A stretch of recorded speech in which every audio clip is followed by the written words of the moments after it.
Assalamualaikum warahmatullahi wabarakatuh. Perkenalkan, nama saya Asnawati Nur, NIM 45221033 dari kelas 1B D4 Administrasi Bisnis. Pada kesempatan kali ini, saya ingin membawakan materi tentang pertumbuhan ekonomi.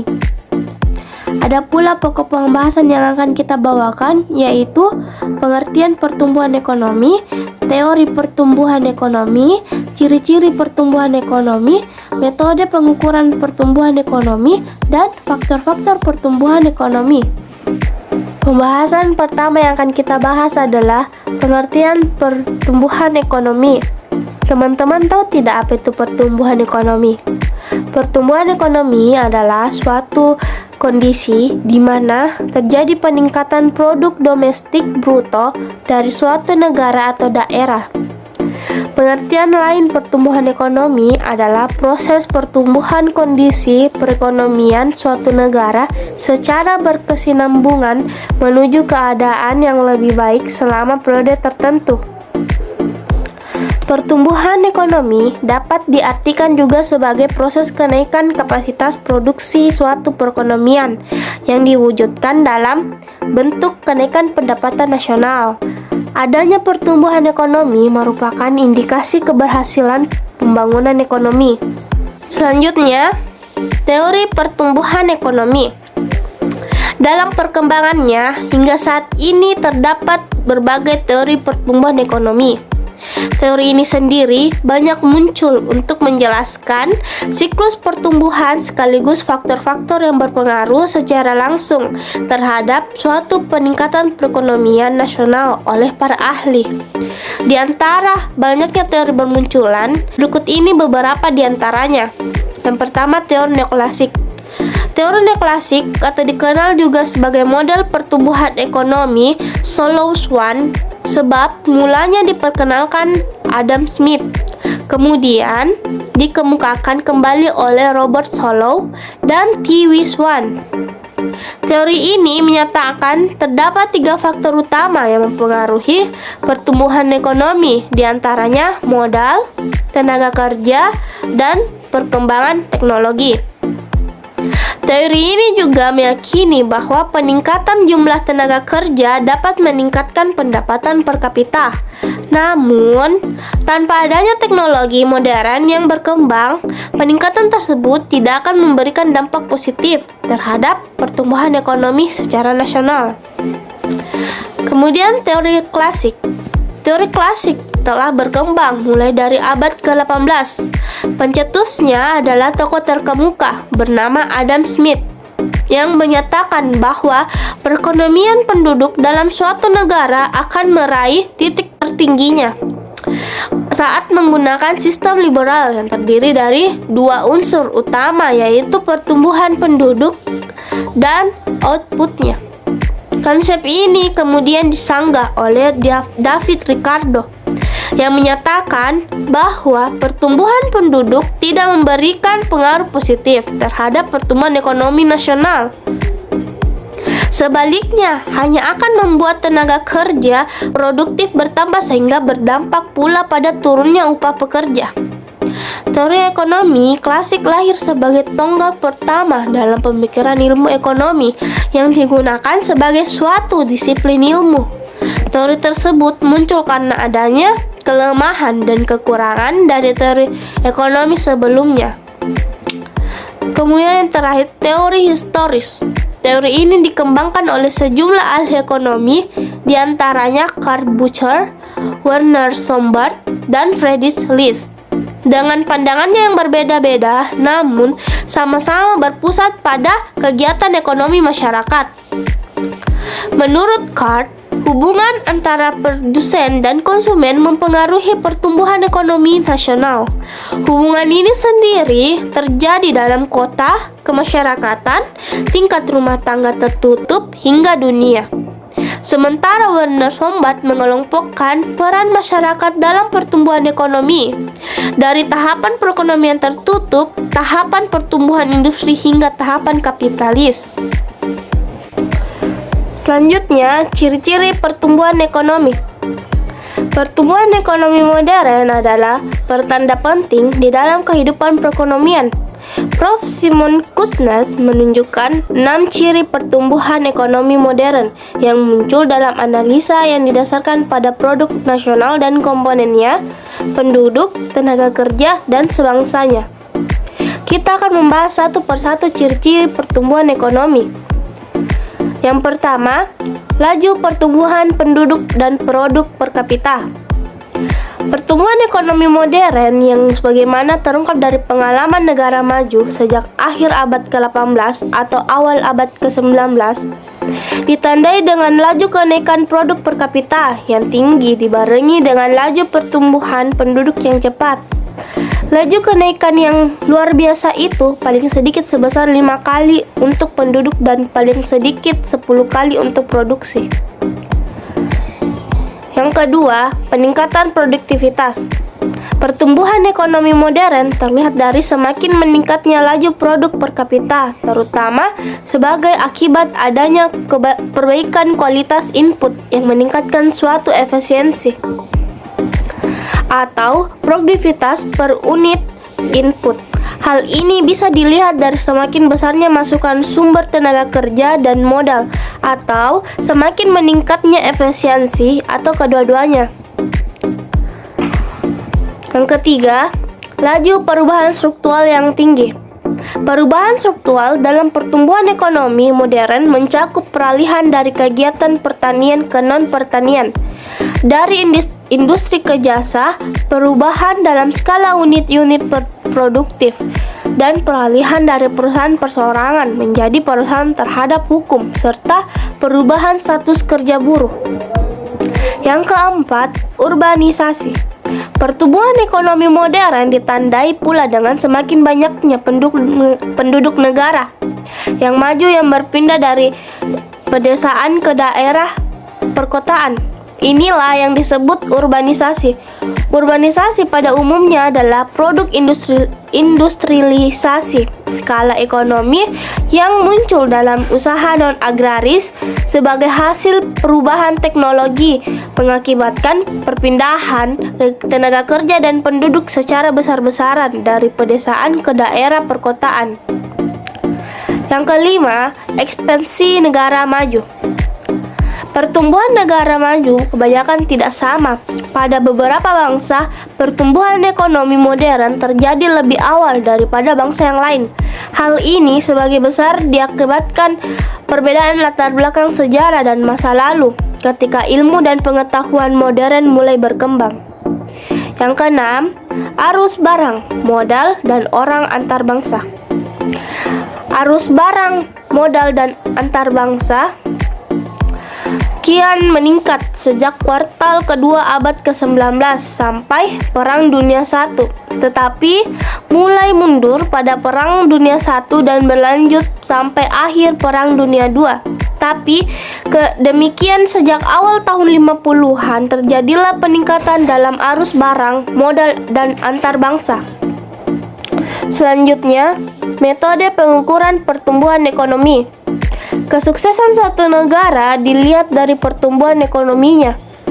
Pertumbuhan ekonomi harus berada dalam fokus perhatian untuk kemudian ditingkatkan secara terus-menerus karena menjadi indikator keberhasilan kinerja pemerintah serta sejajarannya dalam menciptakan kehidupan yang sejahtera dan menuju keadaan yang lebih baik serta sejahtera dari waktu ke waktu bagi para rakyatnya.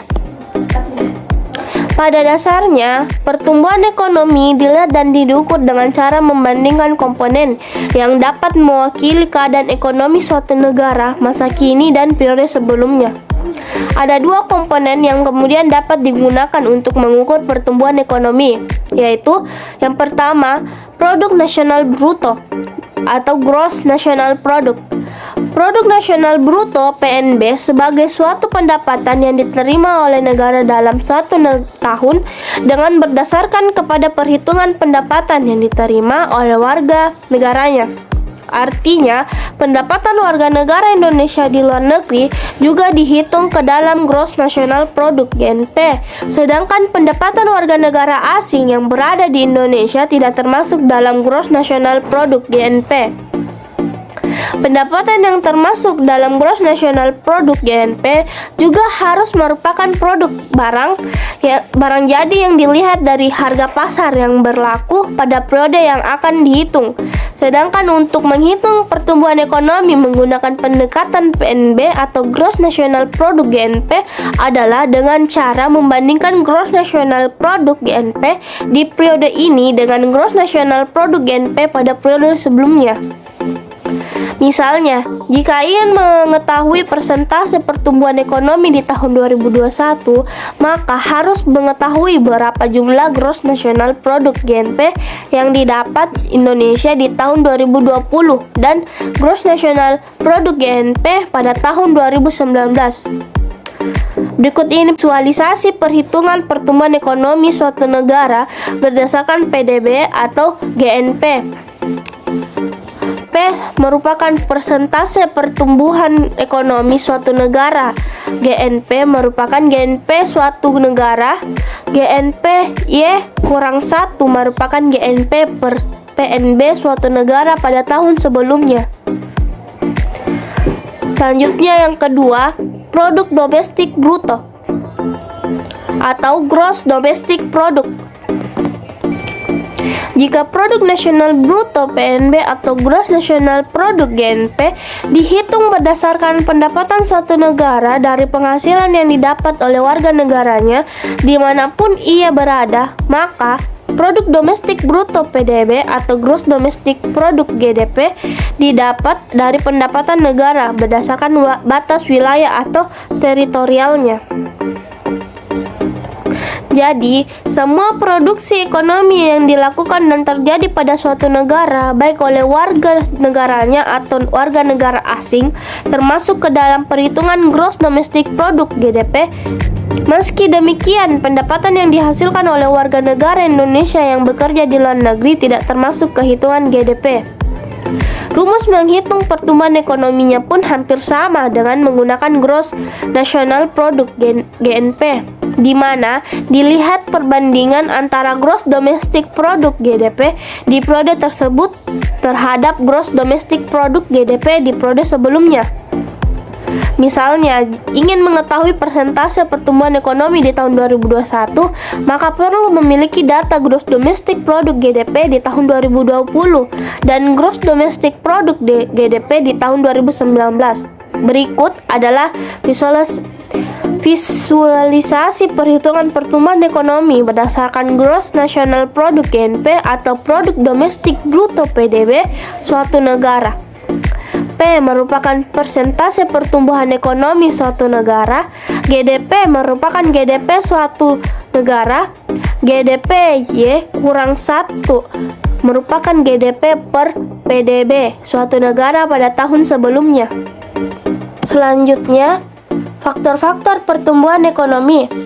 Pertumbuhan ekonomi sebagai proses pertumbuhan kondisi perekonomian suatu negara secara berkesinambungan menuju keadaan yang lebih baik dalam jangka waktu tertentu. Teman-teman tahu tidak apa saja faktor-faktor yang mempengaruhi pertumbuhan ekonomi? Yang pertama, sumber daya alam, SDA. Sumber daya alam atau sesuatu yang berasal dari alam mencakup kesuburan tanah, letak dan susunannya, kekayaan alam, mineral, iklim, sumber air, hingga ke sumber kelautan. Bagi pertumbuhan ekonomi, ketersediaan sumber daya alam yang melimpah sangat baik dalam menunjang pembangunan.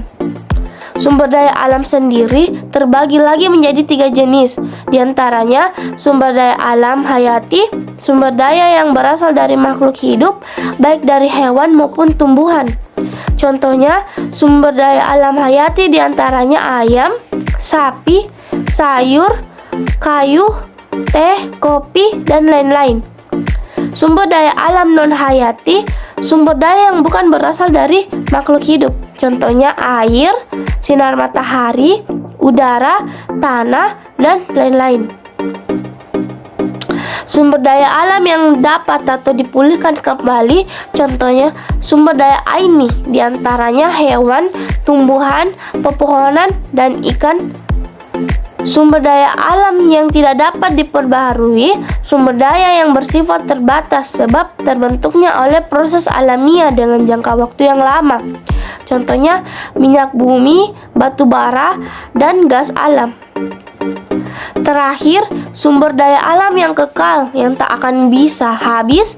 Contohnya sumber daya ini diantaranya air, udara, sinar matahari, angin, gelombang, pasang surut, dan panas bumi. Selanjutnya, sumber daya manusia. Sumber daya manusia berperan sangat penting dalam pertumbuhan ekonomi. Sumber daya manusia atau disingkat juga sebagai SDM merupakan individu produktif yang berperan sebagai penggerak suatu organisasi baik dalam perusahaan maupun institusi. Dalam mendorong sumber daya manusia, beberapa hal yang dapat dilakukan seperti motivasi sumber daya manusia (SDM). Yang kedua, sesuaikan pekerjaan dengan kemampuan dan minat sumber daya manusia (SDM). Dan yang ketiga, program pelatihan. Memberikan program pelatihan kepada para sumber daya manusia juga akan membantu meningkatkan skillnya. Dan keempat, evaluasi kinerja sumber daya manusia secara berkala. Selanjutnya, 3. Faktor ilmu pengetahuan dan teknologi. Perkembangan ilmu pengetahuan dan teknologi yang semakin pesat mendorong adanya percepatan proses pembangunan. Pergantian pola kerja yang semula menggunakan tangan manusia digantikan oleh mesin-mesin canggih, berdampak kepada aspek efisiensi, kualitas, dan kuantitas. Serangkaian aktivitas pembangunan ekonomi yang dilakukan pada akhirnya berakibat pada percepatan laju pertumbuhan perekonomian. Dan yang keempat, faktor budaya. Faktor budaya memberikan dampak tersendiri terhadap pembangunan ekonomi yang dilakukan. Faktor ini dapat berfungsi sebagai pembangkit atau pendorong proses pembangunan, tetapi dapat juga menjadi penghambat pembangunan. Budaya yang dapat mendorong pembangunan diantaranya sikap kerja dan kerja cerdas, jujur, ulet, dan sebagainya.